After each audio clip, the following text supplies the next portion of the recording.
Le 25 mars 2026, quelque chose d'historique s'est passé à l'ONU. Et pendant que le monde entier applaudissait, personne n'a posé la seule question qui dérange vraiment.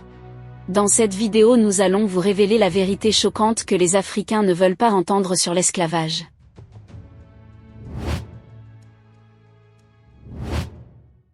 Le 25 mars 2026, l'Assemblée générale des Nations unies a adopté une résolution historique.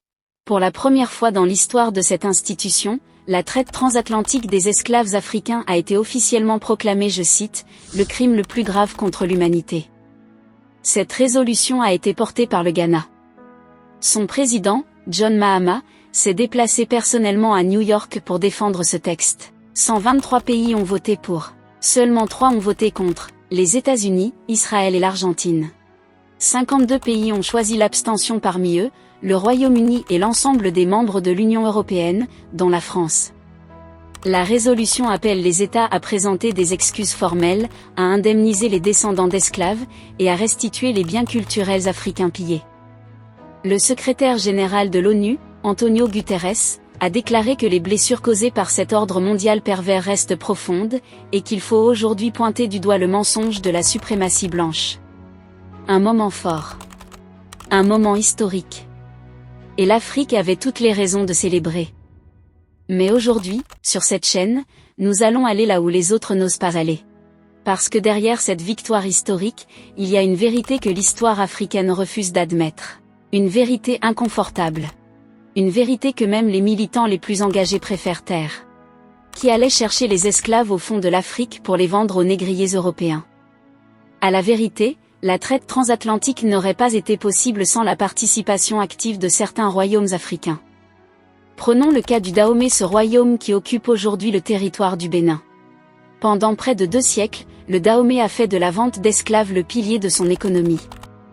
Les rois du Dahomey menaient des guerres contre leurs voisins, capturaient des milliers de prisonniers, et les vendaient directement aux marchands européens au port d'Ouidah. Cette traite n'était pas subie. Elle était organisée, planifiée, rentable. Et le Ghana, ce même Ghana qui a porté la résolution à l'ONU, abritait sur son territoire le puissant empire Ashanti. Les Ashanti capturaient leurs voisins et les vendaient aux Britanniques à travers la Côte de l'Or. C'est une réalité historique documentée. Le Bénin, dont le représentant à l'ONU n'était même pas présent lors du vote historique du 25 mars, porte une part de cette responsabilité que ses dirigeants peinent encore à assumer pleinement. Cela signifie-t-il que la responsabilité européenne disparaît? Non.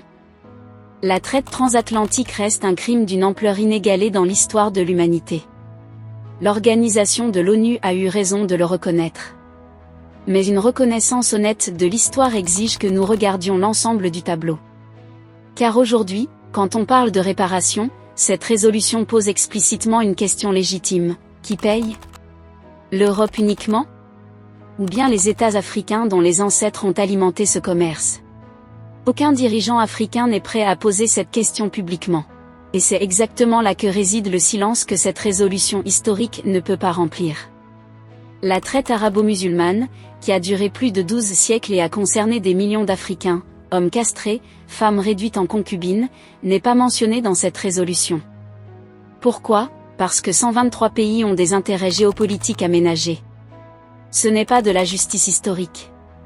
C'est de la diplomatie. Si vous suivez cette chaîne pour la première fois, c'est exactement le type d'analyse que nous faisons chaque semaine.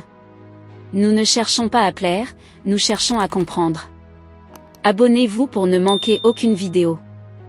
Alors, pourquoi est-ce important de dire tout cela? Parce que l'histoire incomplète produit des politiques incomplètes. Si nous demandons des réparations à l'Europe en fermant les yeux sur notre propre rôle dans cette tragédie, nous affaiblissons notre propre position morale. Et surtout, nous transmettons à nos enfants une version de l'histoire qui les empêchera de comprendre la réalité complexe du monde dans lequel ils vivent. La vraie fierté africaine ne consiste pas à effacer les pages sombres de notre histoire. Elle consiste à les regarder en face, à les comprendre, et à en tirer les leçons qui nous permettront de construire un avenir différent. Ce que l'ONU a fait le 25 mars 2026 est un pas en avant. Mais un pas n'est pas un chemin. Et le chemin vers la justice historique passe par la vérité totale et non pas la moitié qui nous arrange. Voilà ce que l'histoire africaine ne veut pas admettre. Et voilà pourquoi nous continuons à en parler sur cette chaîne. Dites-nous dans les commentaires, pensez-vous que les royaumes africains qui ont participé à la traite doivent aussi être tenus responsables? Et est-ce que l'absence du Bénin lors de ce vote historique était un accident ou un choix délibéré? N'hésitez pas à vous abonner et à liker si le contenu vous a plu.